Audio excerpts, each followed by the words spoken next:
Hey, this is Cody with Dodson Wholesale Lumber, and this is my beautiful wife. Hi, I'm Rachelle. And this is 1x6 tongue and groove white fir and spruce. So you may have seen this product up on one of our sample boards at your local lumber yard, or you may have even seen the video of me talking about it and explaining this product.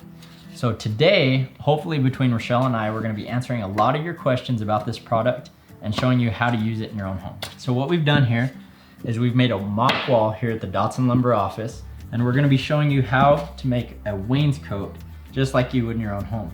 Do you have anything to add to that? I'm just excited to learn this with you guys, and I'm ready. Okay, well, let's take a look at some of the tools we need to start this job.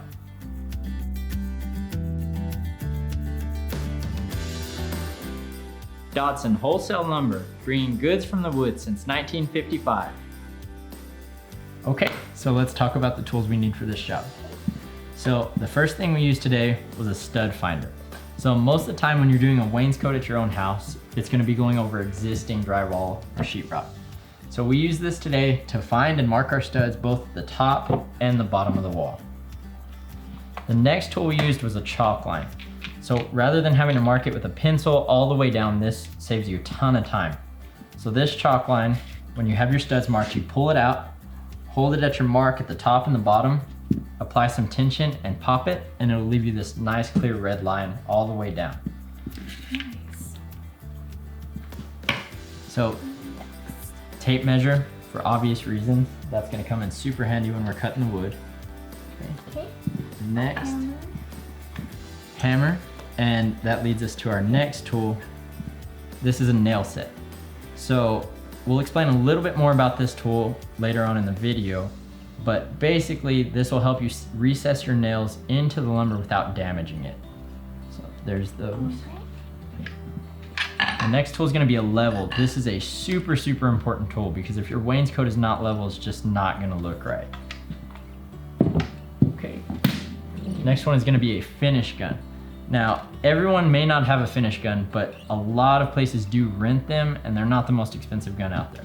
So this is a finish gun. We're running this at about 90 PSI, and the nails we're using are a 2.5 inch 15 gauge finish nail. And then probably most importantly, safety glasses. So you never want to run one of these without wearing eye protection. So Okay. there we go. Okay guys, so let's dive right in. So I have our first piece right here, and this is gonna be our starter piece. So what I forgot to mention when we were talking about our tools was two other tools that we're gonna use today. So I've taken a table saw and I've ripped the groove off of this piece, because most of the time when you're putting it in your house, you're gonna be putting this up against a wall or something like that, and you wanna have a nice flat piece for there. So I ripped the groove off of it. So the only time you're gonna need to rip a piece, hopefully, is gonna be your very start piece and your very last piece, just to get it to size. The other tool I didn't talk about was a miter saw, or a chop saw, a lot of people call them. So that is gonna be to cross cut each one of these to size. So we went ahead and did that, and we pre-cut a bunch of 36-inch pieces for this product.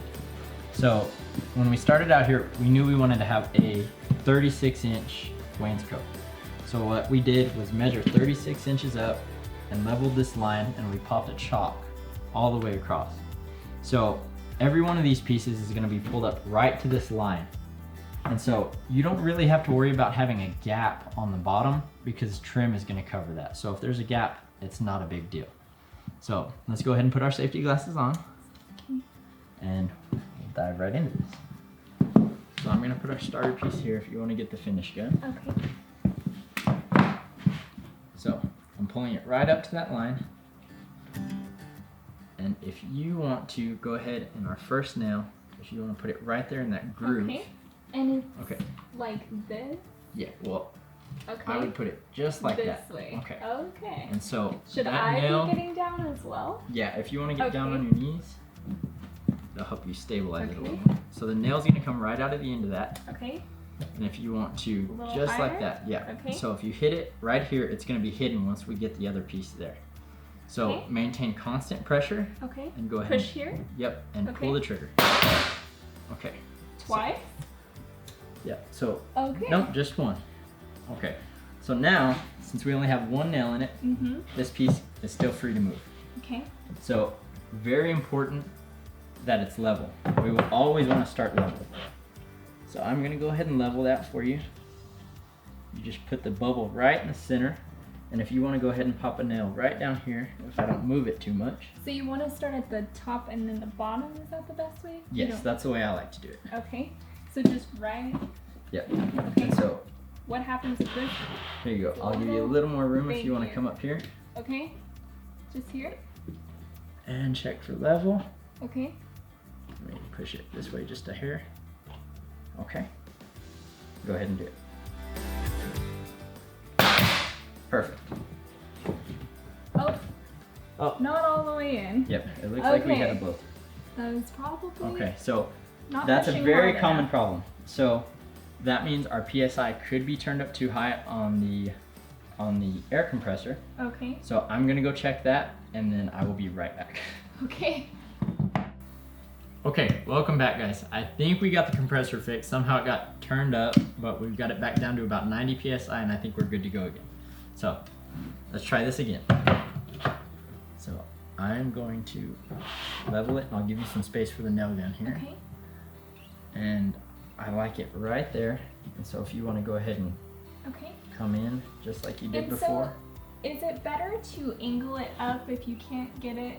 Yes, so at the bottom here, the butt of the nail gun, so to speak, will have to be up here just because, yep, just like that. Just like this? Yep. And still the same angle, same pressure. Just there? Yep, and go ahead. Perfect. Okay, so we've got a good hold there. So what I like to do next would be, we know we have a bottom plate running all along here, which is basically just like a stud. You know you're gonna get a really good hold there. So what I like to do is come in and be sure and hit 2 in that bottom plate. And that's gonna really secure this board. Just because a lot of times when you're putting it on sheetrock, it's not gonna get a really good hold. We also know we have a stud right here. So I'm also going to get one there, here, and here. And that board is super solid. Okay, so let's start the next piece. So, right. Yep, just and like that. It fits right perfect. Yep. Okay. And so, see how that's kind of tough to force those grooves together? So that's where the hammer comes into play with one of these blocks. The hammer. And so, you never want to start hammering on the tongue of this because it'll bust it up and then the next piece will be super hard to get in there. So you can cut you some just wood blocks here, just like this. And if you put it there, it distributes that pressure all along the tongue of that. So then I can line this up with our line we've got on the top and you can go ahead and hammer that in there. Just here? Yep. Yep, a little bit harder. Watch out for your husband's fingers. Exactly. So we're looking good, but you still have a little bit of a gap down here at the bottom. So a little lower then? Yep, a little lower. Perfect. And then what I like to do is just bring it all the way up. Go ahead and hit it. Okay. And I work that piece all the way. Okay. Okay, and then we check our line on the top. If you do miss your line a little bit on the top, you can always hammer it down. So if you'll give that 2 taps, just like that. And now we're perfectly centered. Okay, so now you can go ahead and you know what to do. Just right here at the top? Perfect. Okay.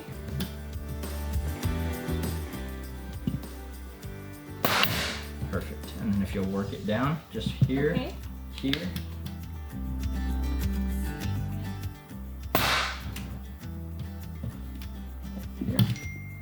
Right. Yep, perfect. Remember that. I'm using my... Okay, and 1 in the bottom plate there. Just here? Yep, perfect. Okay. So one thing to think about, guys, when you're doing this is we are using unfinished wood. So what that means is we've done nothing to this lumber. So a lot of people will either paint or stain their wood prior to putting it up on the wall. It just makes it a little bit easier. We haven't done that because apparently we like to work harder. So when we are face nailing it, and what I mean by that is putting nails in the face, it does, even though they're small holes, it does create holes in your wood. So when you're doing that, if you're gonna be using stain, you're probably gonna wanna use wood putty and putty those holes before you stain it or after. And if you're gonna be painting this, you can just get some paintable caulk and come fill those holes and then paint it again. The reason that we're nailing in the tongue is because then when you add the next piece, it covers that up and you don't ever have to come refill those again. So that's always good. So let's go ahead and keep moving. Okay. So line it up on the top, force it in. First, force it in. Yep. Okay. Okay, and if you want to hammer that. All right. And again, fingers. A bit harder. And you just want to hammer it until you see this gap close up. Perfect. Let's move up. Okay. Perfect. Okay. And Almost we got look you there. and we look pretty good on our line here, so you can go ahead and nail that. Right. And see, the good thing is we know we've got a stud coming up. And so we know that next piece is going to hold really well. Okay, just here. Yep. Just right at the top. Perfect.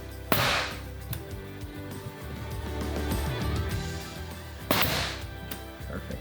And when it does the double, that means that I'm triggering too slow. So sometimes you will get kind of a double feed. That didn't quite sound like one. It sounded like you held the trigger down and then let it off. I see. So it's best to do it in one quick motion, just like this. Oh, well, it happened to me too. So, of course. And then one like, and that's holding really well. Perfect. So. And I'm learning with y'all, so learn something new. So, I want to check our top line. Okay. Bring it up there. And And then I will hold your block for you. all right.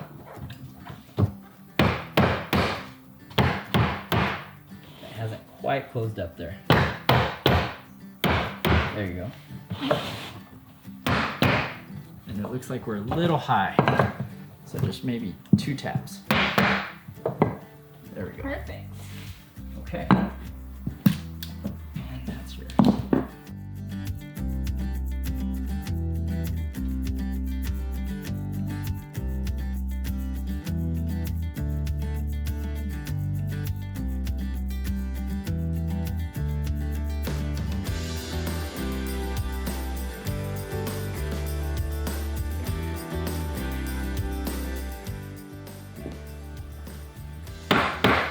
Still a little high, no? Yeah, and we can always knock that down. That's, Okay. I like to err on the side of being too high. All right. I'll stand up. Right there. Perfect. Okay. Okay. Now I'll put one here in the bottom. And then tongue there. There you go. And one thing to think about, guys, when you're doing this is you want to constantly come back and periodically check for level and make sure you're not getting off. And another thing would be you don't want to go too fast with your nail gun. If you outwork your compressor, what's going to happen is you're going to have a nail. You're going to have a nail that won't get set in all the way. And so that's where that nail set comes in. So do you have that nail set right now? Yeah.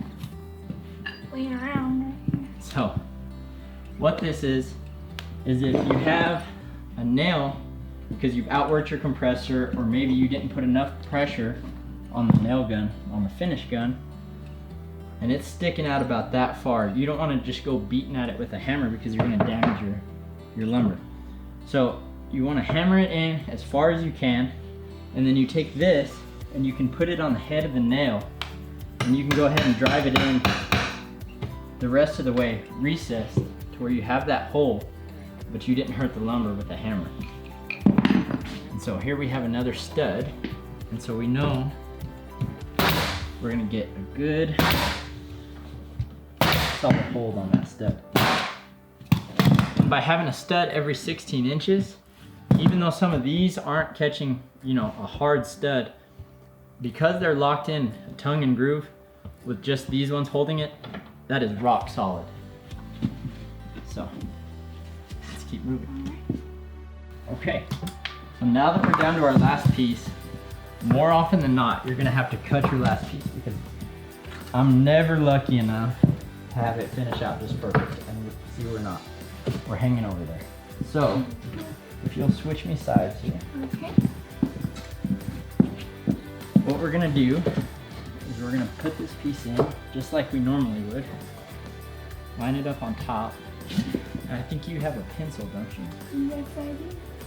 So you can either measure this, but since it's like this, it's just easy enough to mark the back of this all the way down. And that'll give us our line that we need to rip so that this is flush when we get done. So we're gonna take this off now, take it out to the table saw, and we'll get this ripped.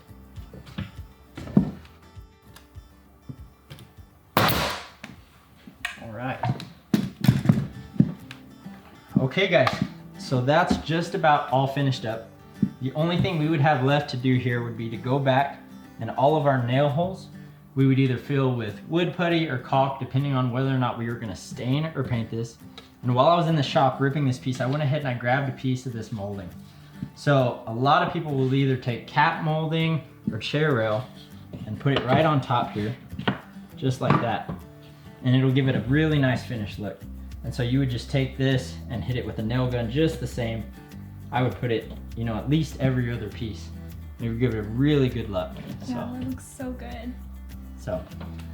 Completes it. Well, thank you guys so much for watching us today. I really hope we answered any questions that you would have. If we didn't, please be sure to get a hold of us here at Dodson Lumber on our social media, in the comment section, even phone call. Anybody here would love to talk to you. So thank you so much, and we'll see you guys next time.